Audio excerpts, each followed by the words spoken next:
here because we only have a very limited amount of time. So we're going to talk about, first of all, and I got to tell you, I find this to be a little bit silly as I put it on the slide. Nonetheless, I felt it was necessary because of experience. Review a copy of the levy. When you get a levy on a bank account, remember, we're talking about bank account levies in particular here. When your client gets, when I say you, by the way, that's rhetorical, I'm talking about your clients, obviously. But when you get a levy on a bank account, the first thing that you probably should do is find out who put the levy on the bank account. The IRS is not the only one that can levy a bank account. So I've had times where people call up, they're all upset. My God, you're handling my case. And you know, what did you do? Why haven't you stopped this levy from happening? And so on. They send the levy over and I find out it's a levy from something totally unrelated to anything having to do with the IRS. So start out with that, because there's a lot of times where you start like, oh my God, what did I do? Did I drop the ball somewhere? Or did I not follow through on something? And obviously, as practitioners, we always look to ourselves to be wrong first. You know, what did I not do, or what did I forget to do? Don't get into that mindset. Okay. Find out who the levy is from, what it's all about, get the information on it.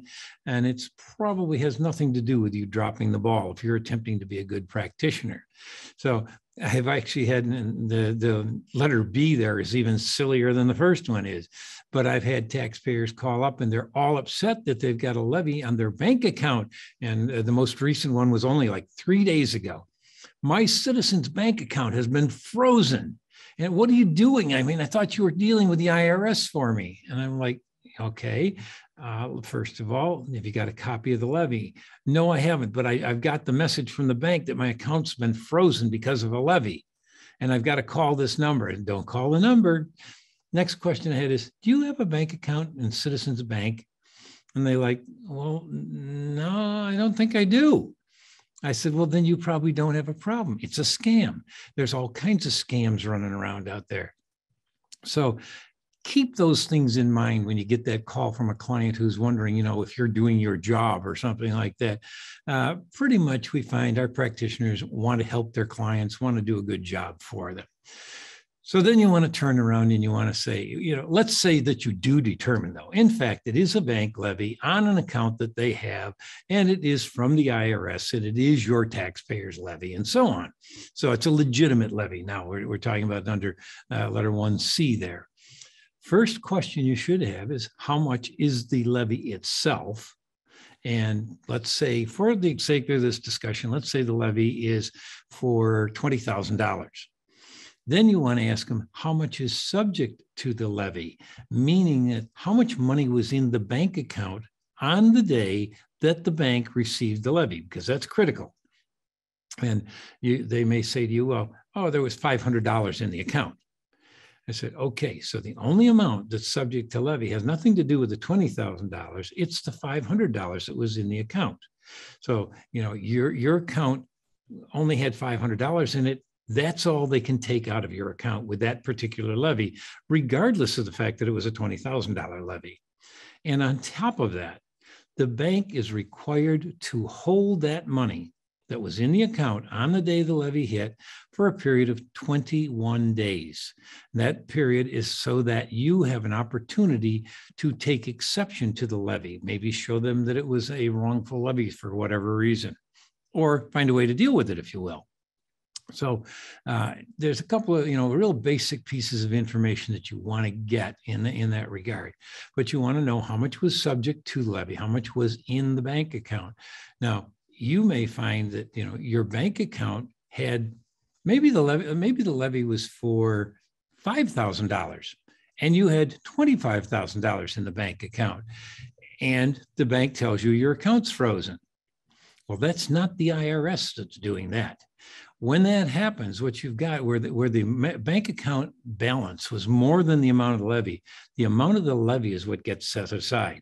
So let's say the levy was for $5,000, you had $25,000 in the bank account, $5,000 would have a hold put on it for 21 days, giving you an opportunity to straighten it out. The rest of your money should be available as far as IRS rules go.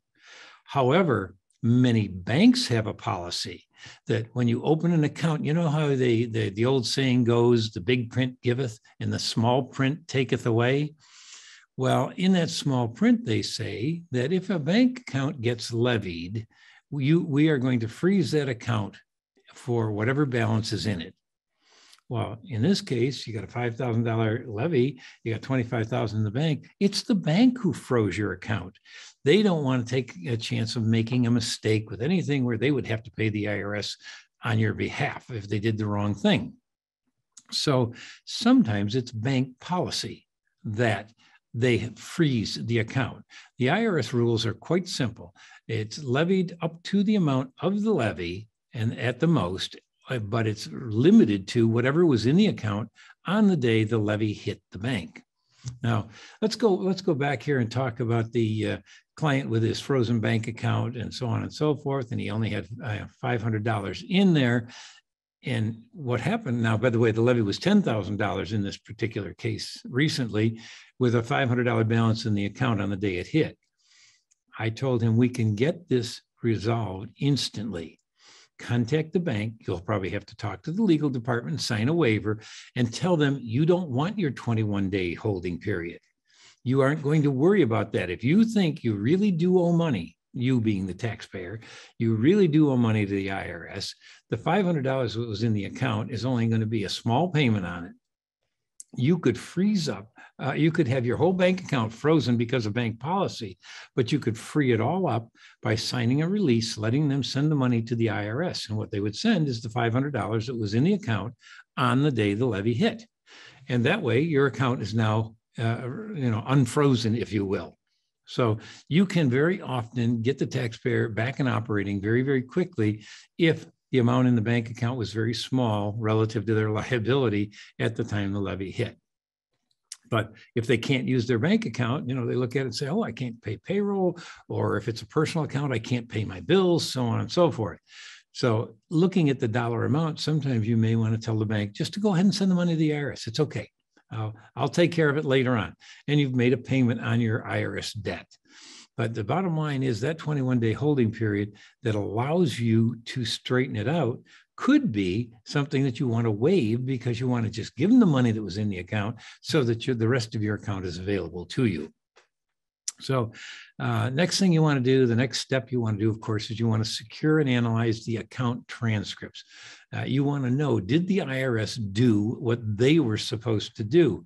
Now, I've given you kind of a laundry list of different things that might be sent out, CP 14, 501, 3, 4, so on. Some of those are actually required notices. The CP 14 is a notice in demand for payment. The IRS must have sent that out to start collection activity. Now, the CP, and by the way, anyone who doesn't know, CP stands for computer paragraph.